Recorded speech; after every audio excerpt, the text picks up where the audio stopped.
Hello, everybody. Welcome along to the podcast, the Hindsight podcast. Great to have everyone back. I actually wanted to skip the podcast today because, when the gods of banter deliver you to they don't sit amongst your enemies. So I pick up my phone, I call Jide. Jide, what's up? Where are you at? I think you're the best host for this week. The problem is that Jide is a United fan too. He saw you coming. So Jide saw me coming. He saw you coming. Jide saw me in Abuja. You don't take Jide post airport picture. I said, Jide, this picture, I see Atiku poster. This picture is old. No, but it's good to have everyone back here. And Wale made a good point that we're slowly, we have a core team, on the podcast. So we have, a very strong team, 6 people there about. So you'd always have the 4 people. Emeka is, in the 5. Jide is in the 6. So we're building like a starting 11. We haven't gotten like 11 players yet, but we have a starting 11. And what it made me realize that at the moment, the married people are winning. So it's good to welcome back. Good to welcome back Emeka to the podcast. Emeka, it's good to have you here. Yo, thanks for having me. When I passed, right, I was reversing my hand. I was like, that's why you don't need to swear for people early. That's why you need to count up your shoes on. So I was like, who they reverse for me on road? Like, wow. So you're so for me. I was like, who is this person? I'm trying to find parking space. Again, I can't check that because I say, my guy. So I realized that, Nigerians, like, once in a favor, worry. Well, good to have you back, man. You've been around the world. Great to be back. So, look, you have a black ring, right? No, it's not black. No, you used to wear black ring now. Yeah, it's Wale that has a black ring. What is going on? Now you might give me. See, you used to wear. But it be like say you wear one black now. No, I used to wear one black, but it's not on this finger. They don't want you for. Not on this black finger. ring is like fashion. Like, you can It's fashionable. It's fashionable. Right, yeah. right. So what's the? Jose Mourinho has one brilliant ring that I want. Jose Mourinho's daughter is a jeweler. Yeah, So, okay. yeah. Okay. He wears some really mad rings. Like you can't even touch it. But how's it been? It still feels like you were married last year. Yeah. Honestly, it feels like last year. Yeah, It was- exactly. It was 2 months. It was 2 months. 2 days ago. A couple of days ago, yeah. It shows that time is really, really going fast. But yeah, no, it's great to be back. I haven't been back since obviously the wedding, and I was happy to have you guys there. Yeah. Yeah, that was really cool. These guys can party. Let me just tell you, these guys can party. When you say these guys, look this way, Okay, I not don't let you me. put in trouble. These guys in front of you can party. You be that can party. The Vegas wedding was cool. It was really cool. Yeah, It was. What they threw up the pictures? So But Emeka be one put me for trouble. You get when Emeka bring tequila, I say no.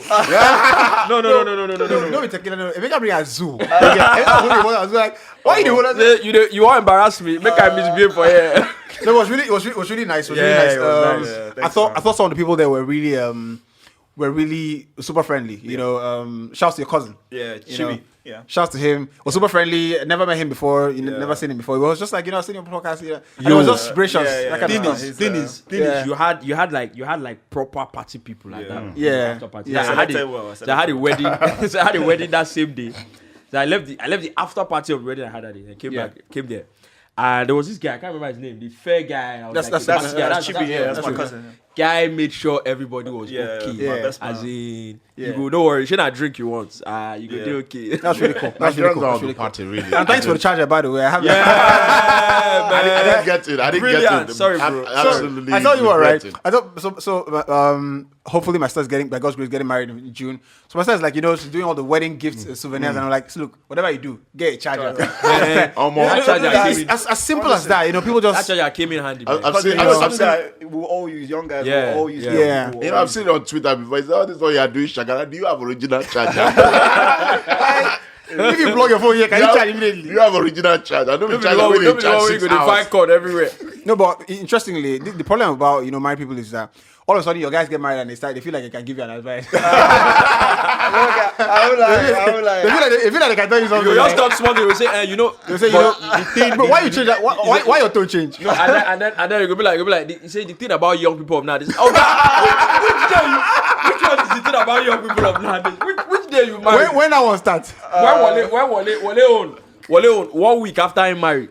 Every sentence we Wale make, you go say my wife, my wife said, my wife and I, Someone said, someone made a joke. I think how people on Twitter do those gender wars and said, is it right for a Christian to date someone in Lagos, someone living in Lagos? What did Lagos people do? I was like, how can you, like, how do people come up with the most Nigerians are crazy, honestly. incredible things, you know? And yeah, it's amazing. You know, I was watching a show, and someone said, you know, Shadow mix patience with waste of time, because you know the two are similar. Mika was trying to give me the advice, so that's what I was trying to go. Yeah, you know? yeah. It was like, you know, you need to find the right person. I get it. Yo, congrats to you. Thank you. Congrats, man. Thank It you, really thank feels you. good. And I like the suit as well, you know.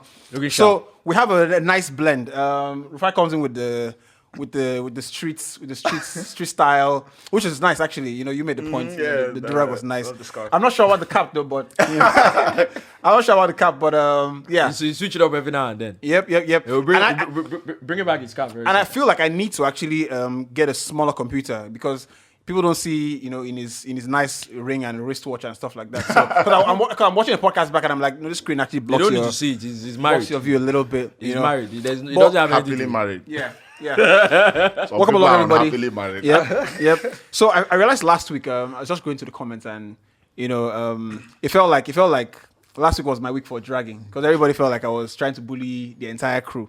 So I'm just going to be throwing the passes today. I'm not going to say much, but let's start off with United. So what happened? You know, 7-0.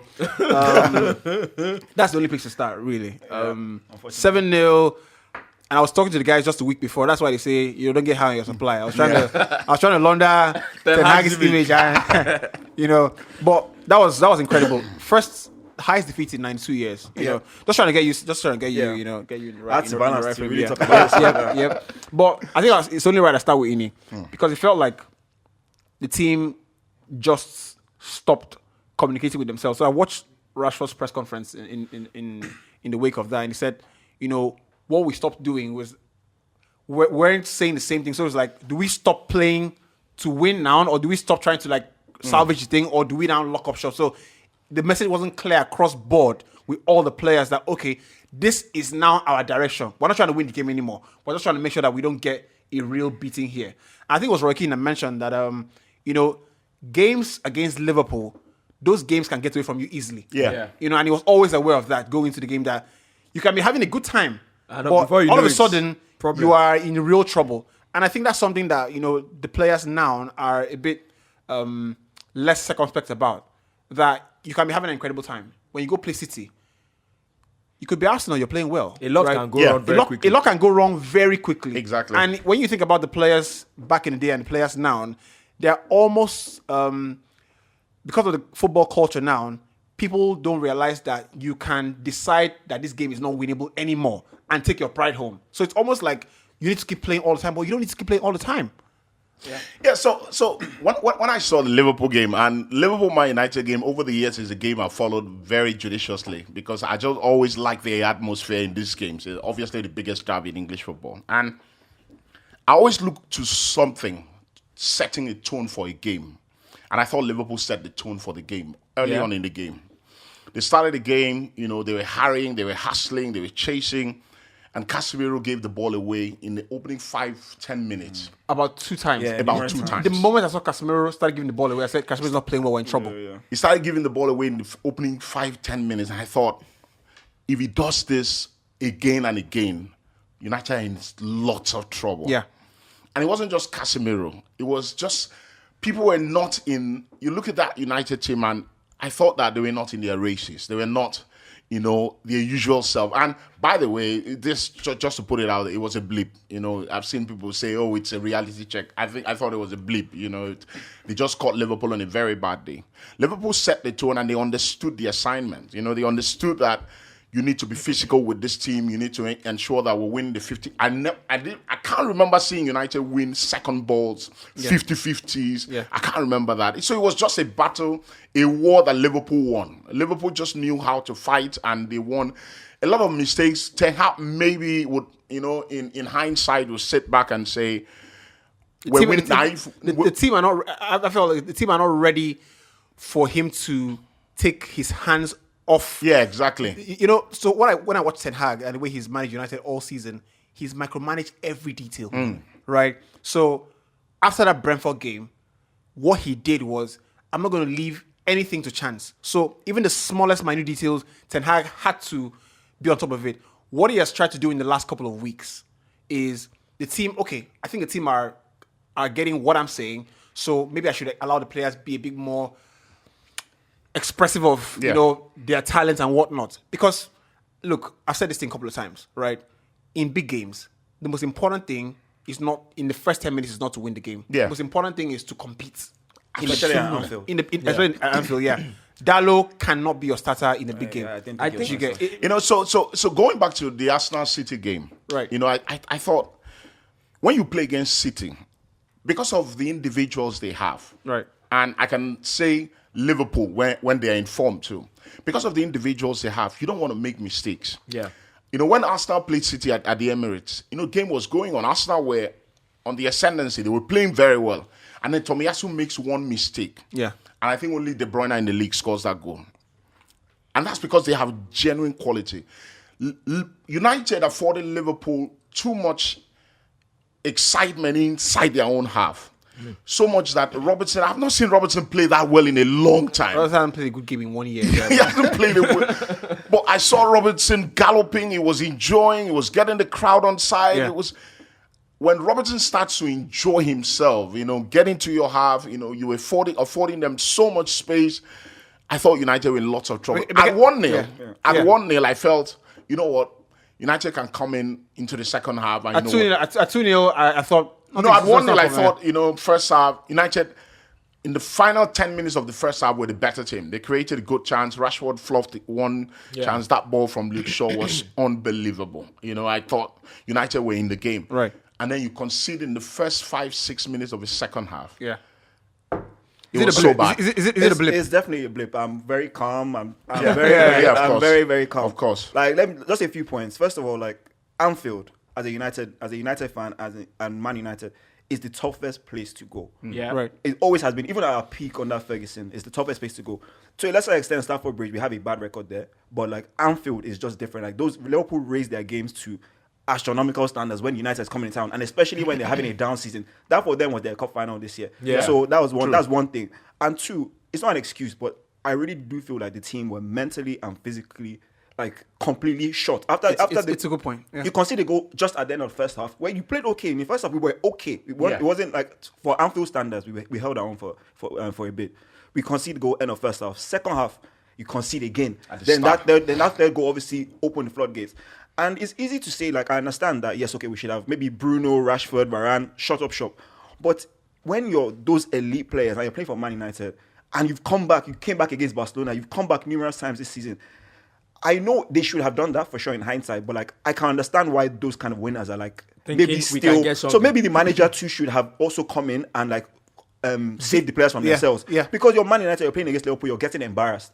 And you can't now be like, it's very difficult for elite athletes at that level to be like, especially when it's a derby like that, to just be like, okay, we're just going to lock up. I think they still tried to, because we've done that quite a few times this season. Yeah. So it was obviously the wrong decision. Yeah. But I can understand why, especially when you've come back from deficits. That's one last thing. I do feel like if they beat us 3-0, 4-0, they were obviously the better team. But when it gets to point of 7-0, that's when you know it's a blip. Because it's not like the XG, not to be a football nerd. Right. But it was about 2.9. So like the chances, quite a few of the goals where like I say it would deflect off like McTominay's trying to slide tackle. So everything just went wrong. Again, no excuses. In my United fan, it's an absolutely disgraceful result. Right. But I don't think people should lose sight of the progress that has been made. Right. I My problem is, does that affect the players?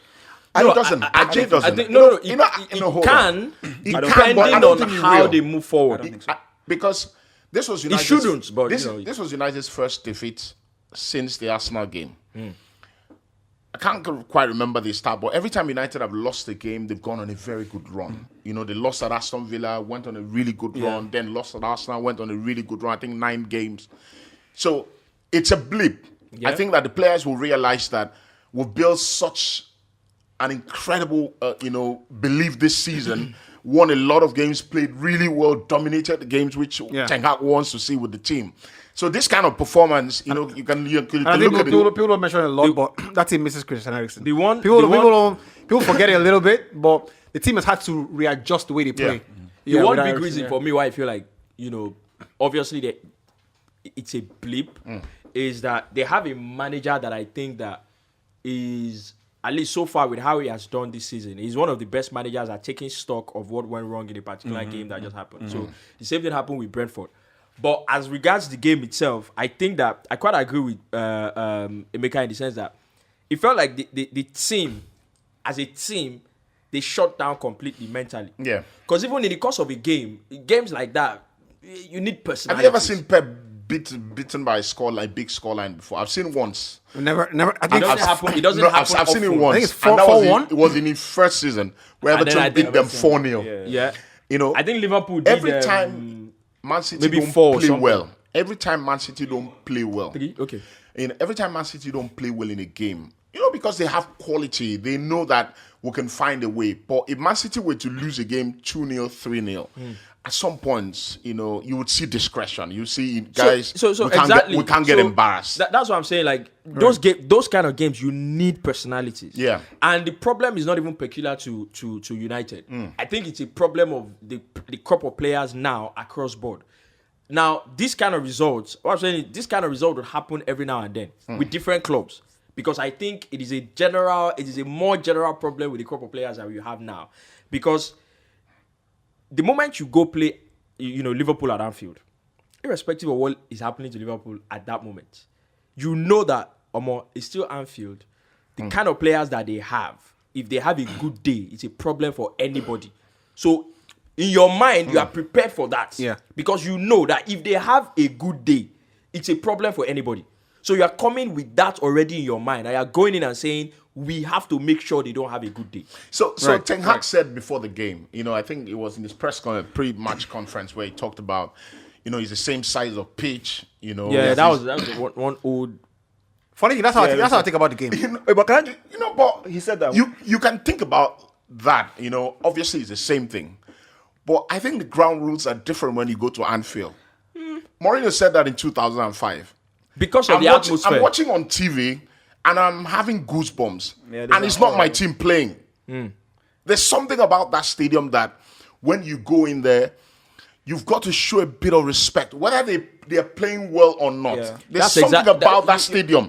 In relation to that, I remember I said under Ferguson, I remember there was a time when they beat us 2-0. They had like David Ngog, all these guys. All these guys. It's just how it is. Senna. Bro, those guys. But just the last point on this, I think when you notice United's defeat, so the 6-3 at Man City, obviously the 7-0, the Brentford capitulation, I said 3-1 at Aston Villa. I still think another factor for this is there's still those scars of the past few years that are still there. So when things are not going, when things go bad very quickly, they don't really react. They completely capitulate. Yeah. So I still think that's still something. And Yeah, Arteta had to do that. But with Arsenal now, you can see that resilience. Yeah. Like when he first came in, there's still that soft underbelly with Arsenal, but which Arteta has removed. It took him some time. I still think Ten Hag is facing players that have, guys like Rashford, they've been traumatized, they've been so low. Yeah. So when those things come so fast, like Darlow, all these guys, their hair has chopped so many goals in the last 10 years.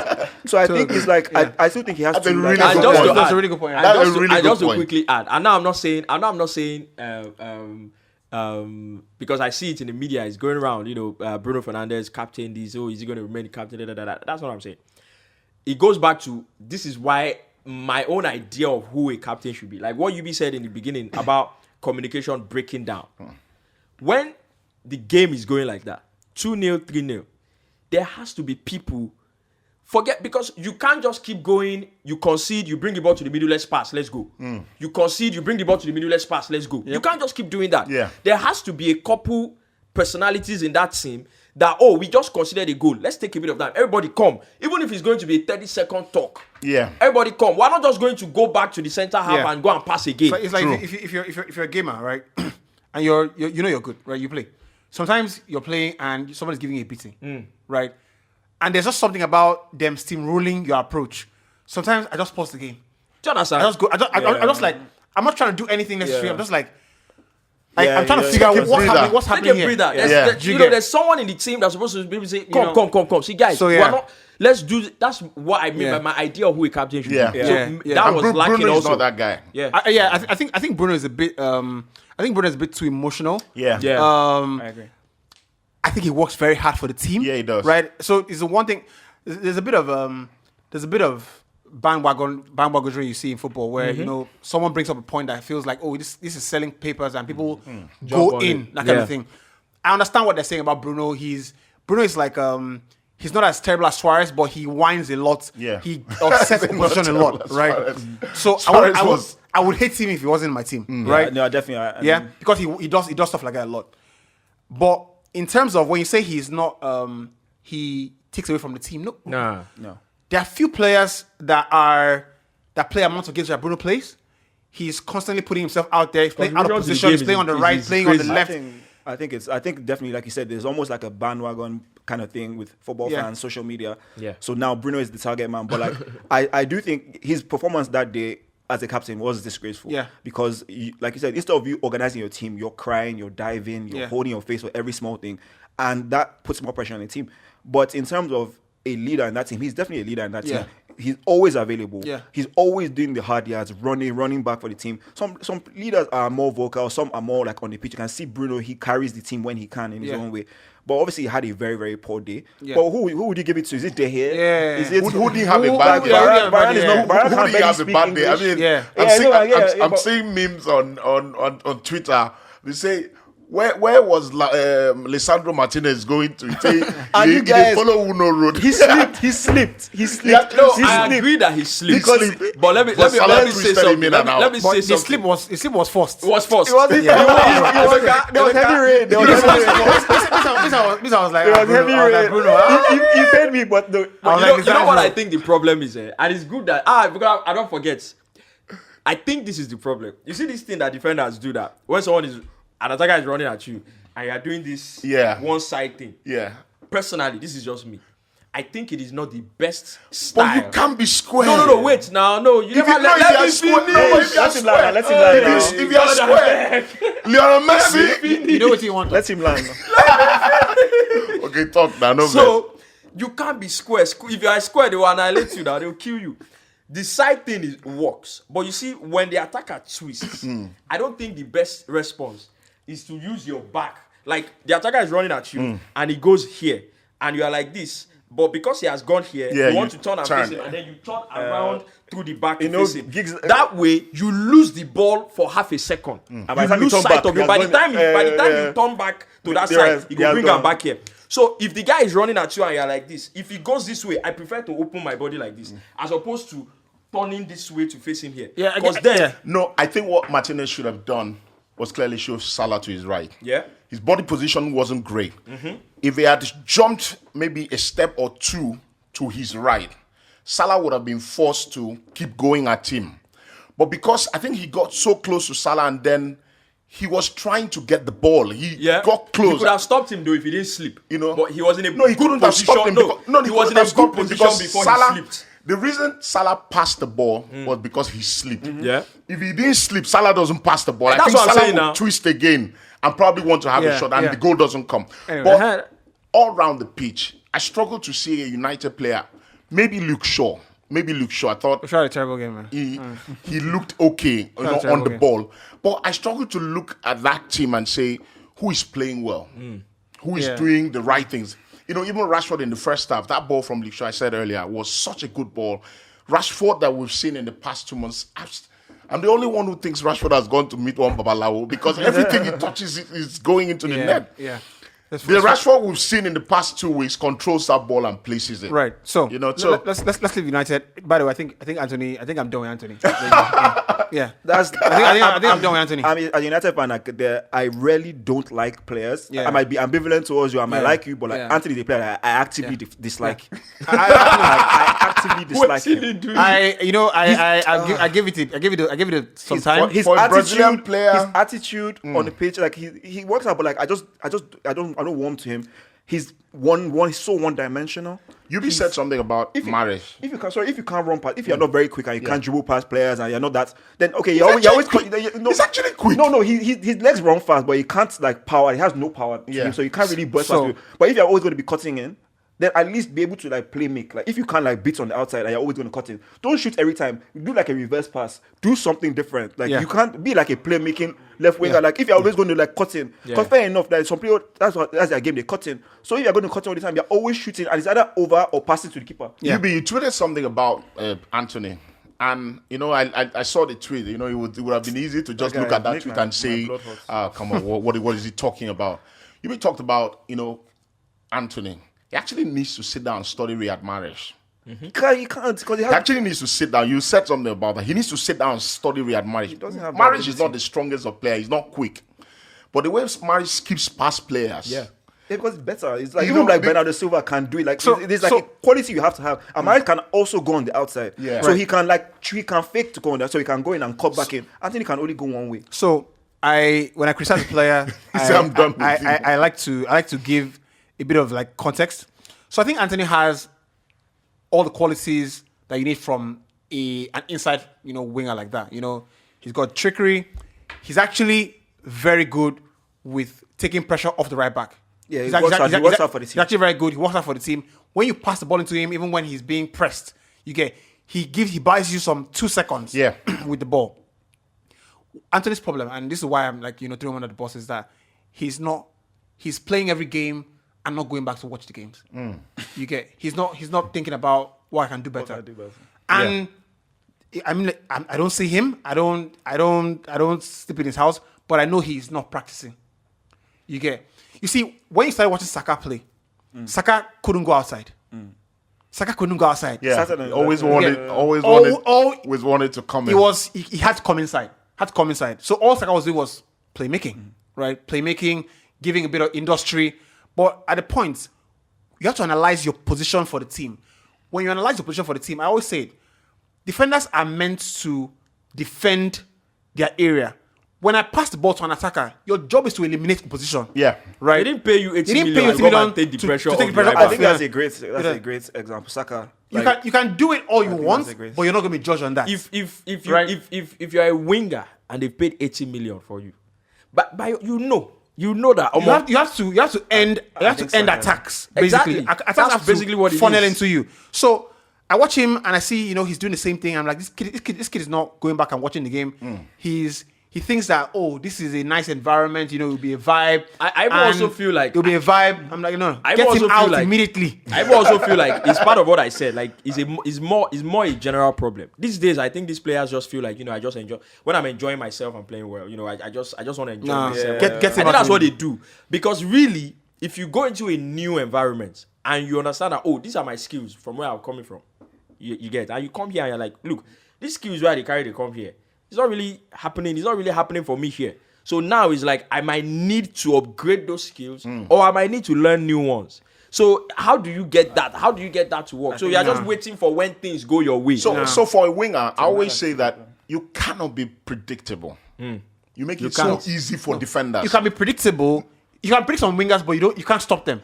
Valencia, for example, when at United, Robin. Valencia was going to do the same thing all the time. And But Robin. You see, it's No, either you Valencia ma- was very powerful. It's either you and master something physically so very, well that very- you can't stop it. You see it coming. You know but you know Iron what Robin, Messi's going to do. say Iron Robin go I think- cut you, I but think you can't Saka- stop him. But the thing with Iron Robin was he wasn't doing it every time. So sometimes he comes, he cuts. He also has a threat on sometimes the right. he goes to. But I think on Saka the is- outside. And he can play make too. He I can think make so. Yeah. I think Saka is that's a great example because I don't think he's the most technically naturally skillful, gifted. yeah, But yeah. he's obviously very good, very skillful. But he's improved so much. Like he's become I so think he- well rounded. I I don't He's- change anybody. he's- I don't see at the moment, right? Think about the top right wingers in football. Start with the Premier League, right? Riyad Mahrez is my opinion. Him and Bernardo Silva are Salah. the best. Salah is a goal scorer. I won't take Salah if the team is not built to, Service him. to service him. I won't take him as my right winger because I don't think he can beat players going like to that. create He's not going to create so much, anything, yeah. right? So Riyad Mahrez and Bernardo Silva. At the moment, I don't take them over Saka. Nah, definitely if you not. cross to Europe, the rest of European football, I don't take anybody over Saka. What a kid does with the ball is he's playing that position as if he's playing number 10. So what would I do if I play number 10, my preferred position, which I think is where Saka wants to play? As a number 10 in the hole, where he can swivel, he can come do things. What skills can I take from that number 10 position and reapply here? So he isolates that part of the pitch to feel like his number 10 area and bring his qualities out. So I'm good with, I have the needle pass. I'm good with holding the ball, buying people a little bit of time. So he brings that to that position. He doesn't rely on what the traditional wingers rely on, which is pace and dribbling. Yeah. He has it. Oh, yeah. For me, When you watch Mahrez knows, he buys his time, knows that you're gonna blink before him, so he knows what to do. Saka doesn't do that at that position. Saka actually plays that role like a playmaker, and that was what what's his name, David Silva was doing. David Silva is maybe himself and Iniesta played their positions as if they were playing central midfield because they just isolated everybody else and just did their thing. So Antony, get him out. That's my. That's million, my, just yeah. like that. Yeah.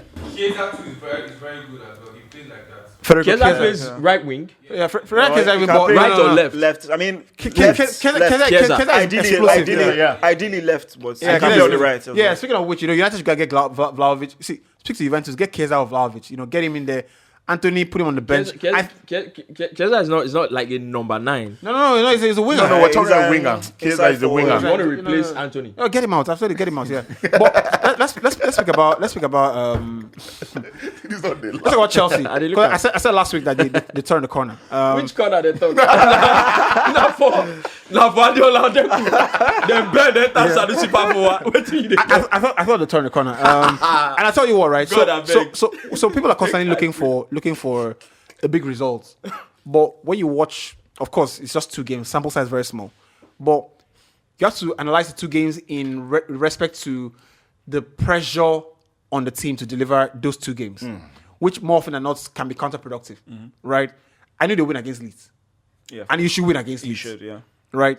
But what we've seen this season is that you should win against somebody doesn't mean you're going to win against them. Yeah, of course. Right?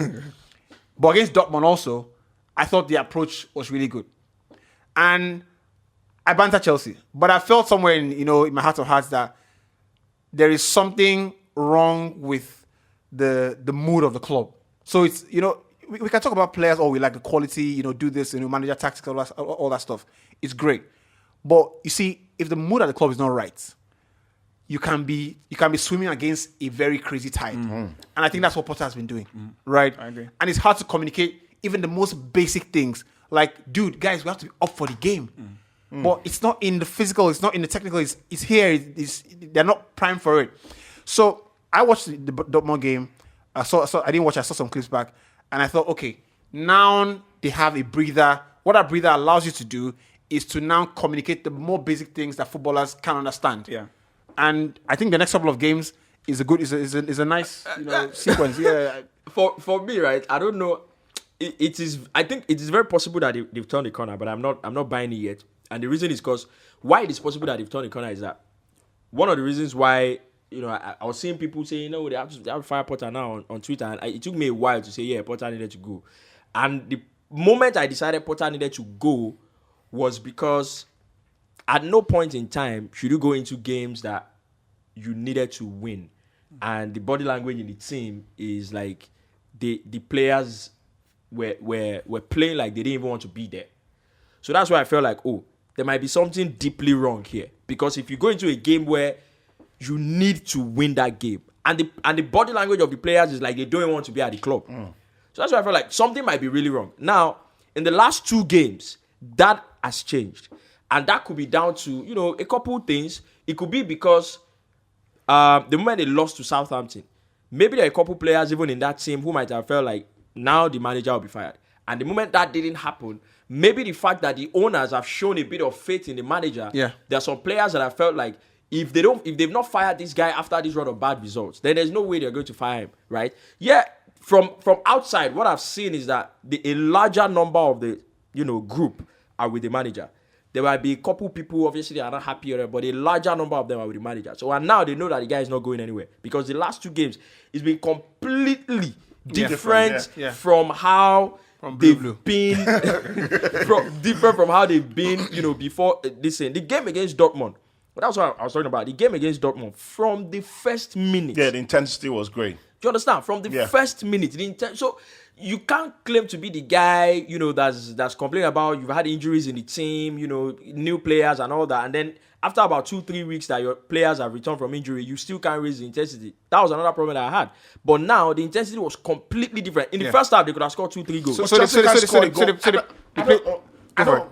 Chelsea signed a lot of players, and obviously the January transfer window it's not the time where you can get real quality.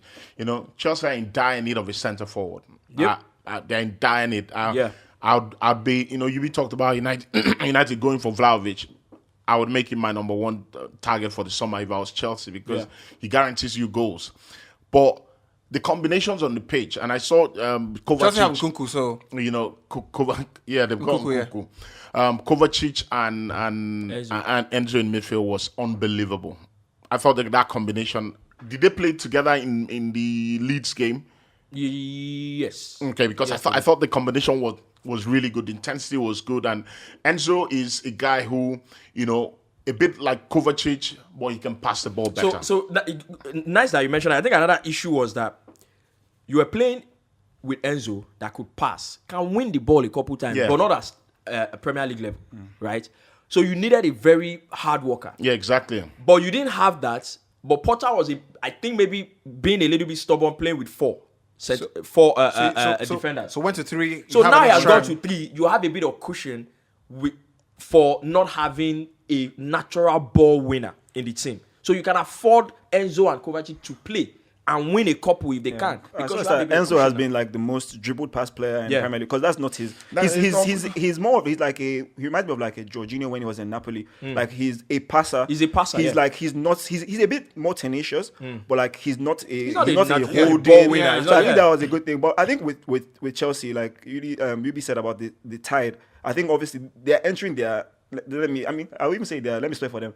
Your Woodward era. Right. As you entered Bowley, that's a change. True that. When Man United went from David Gill and Ferguson, then you get a new owner that is splashing the cash and trying to make a name for himself. But it seems like they're kind of entering a bit of instability. So that's one. But I think Andy said about the goals. I saw it that like Chelsea and Man City have considered the same amount of goals in the league, 25. Defensively. But Man City have scored 42 more goals. Right. So when we say Potter, we already know Potter has his reputation at Brighton was playing good football, possession football, but not scoring enough goals.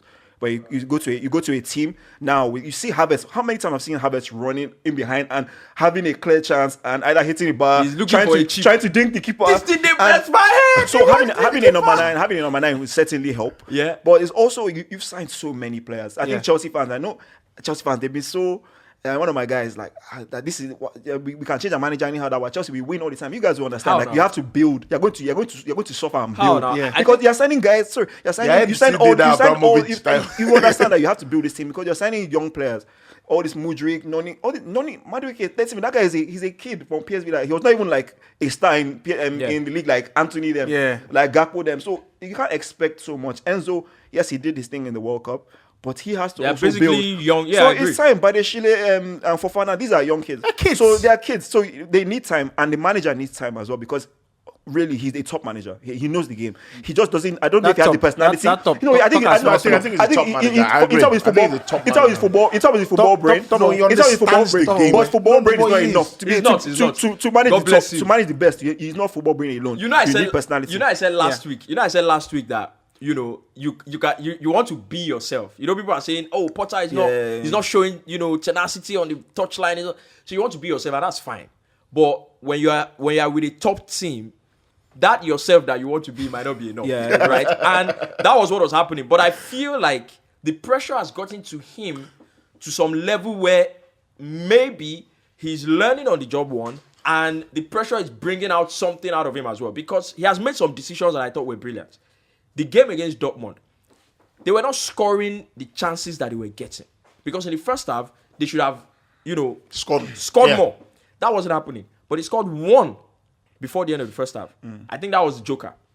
Then in the second half, scored the second one. Still had a couple chances. Wasn't a penalty, by the way. No, it wasn't a penalty. And it was. It wasn't. Come on. But let's not. That's not. Wasn't. Guys looking the other way. That's not the conversation. How do you give somebody penalty when he's looking the other way? You said they play ball. They don't say person where he hand it like this before they play the ball. All of a sudden they play the ball. He hand it like this. How? But then I don't think it was a penalty. Let's forget that one. I think that he made some decisions around 60-something minutes. You scored the penalty already. It was 2 ahead in the tie. Brought out Felix, put in Gallagher. That one can run from now to tomorrow. Just cause trouble. Just mark anybody markable. After that, brought on Zakaria. So from 60-something minutes, I could see that, look, it's okay to try and go and say we want to kill the game off by scoring a third goal. But you can see that your team is not even taking their chances. So if you open up the team, Meanwhile, Jude Bellingham missed an absolute sitter. Yeah. So it is better to try and defend what you have and see if you can get one more. So I thought that was brilliant. And even the way he has handled the Cucurella situation, and I think it's the same thing he's doing with Mudryk. For me, I think it's brilliant. You came in for 100 million, but nobody knows you, nobody cares. You're a kid, sit on the bench, you're not doing well now, sit. Maybe you come in later and you do something, because that has worked clearly for Cucurella. He's been out of the team for 3-4 games. He's come back, he's had an amazing time, man of the match for UEFA and all that. So I feel like maybe he's learning on the job and he's making some better decisions now. Right. So, but we'll see how it goes. So Leicester, Everton, Aston Villa, that could be a tricky one. Yeah. Liverpool will be tricky as well. But the fact is, at home, so they could play well there. Then of course they play Wolves. I think easily there. That's 15 points. I think they could do. If they approach it well, they could do 10. The issue is still just goals, because Yeah. they could easily can't score. 0-0 with a lot of those teams. That's just the reality. But Sterling scored and went on Tuesday, but I thought it was really poor. Sterling looks out of depth. Sterling gets in a position and he doesn't know what to do with the He ball. looks burnt out. to No, me. I think Sterling. And I think confidence Sterling is gone. maybe. I don't know. I never liked his. I never liked his. I thought Sterling had a brilliant year. I think it was City's third Premier League title, where he was their best player. I don't think they won that league without him. They could have won that league without him. There was a season where he was. Yeah. He was next. And next they were level. talking about Ballon d'Or. But also, I think. They were talking Ballon d'Or that year. But also, I think with everything he's had to face in his career, always racial slur, this and that, and that. And the success has had a lot of success. Very early on. I don't think he is your longevity player. Yeah. Do you understand? No, but- Rooney retired. Rooney was done at 28. Yeah, I mean, No, yeah, I he feel left, like Yeah, with Rooney was Sterling, done at 28, basically. And when we kept watching Emmanuel Jose Mourinho, and we thought, look, you're just 29. That kind of thing. I think Sterling might not be as bad as that because he's way faster than Rooney. And pace in this game, modern game, will always get you somewhere. But I think Sterling is never going to be... You're never going to watch him and say, this is Sterling. I don't think he's ever going to No, go back. I think that's possible, but I just feel like I don't know what Tuchel was thinking. Yeah. The setup at Chelsea. I think the only way Sterling can be an important guy for you in a season, I don't see how do you bring Sterling in and he's the guy you're looking to get you everything you need going forward. It's not going to happen. Yeah. You need people to take things off him. I was just gonna say that with Man City, if you see his best years were when he was finishing off chances. Exactly, when he was finishing off. So Sterling is not that winger too that is going to take on people to do and create. You need to create for him. So many goals he scored at Man City. He was finishing off a move, tapping far post. Sometimes so one then or two times he'll do his thing, yeah. But like if you sign him as that guy to be that guy, he's not. In that team, if you get a solid striker, you'll be surprised. Sterling might start scoring. That's the problem. True. Yeah. So we touch United, we touch Chelsea.